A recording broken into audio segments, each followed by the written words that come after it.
আসসালামু আলাইকুম রহমতুল্লাহ। আমাদের দেশে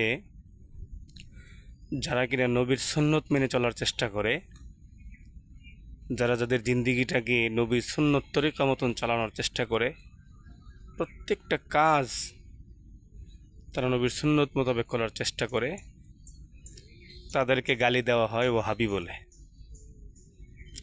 আর যারা কিনা রবিউল আউয়াল মাসের নবীর জন্মদিন ছাড়া তেমন সুন্নত পালন করতে দেখা যায় না, তারাই বলে তারাই হচ্ছে সুন্নি আহলে সুন্নতুল জামাত। বলেন তো বিষয়টা এমন হইল যে বেদানাকে, যেটার ভিতরে দানায় ভরা, যে ফলটার ভিতরে দানায় ভরা, একে বলা হয় বেদানা, আর যার ভিতরে রসে ভর্তি তাকে বলা হয় আনারস।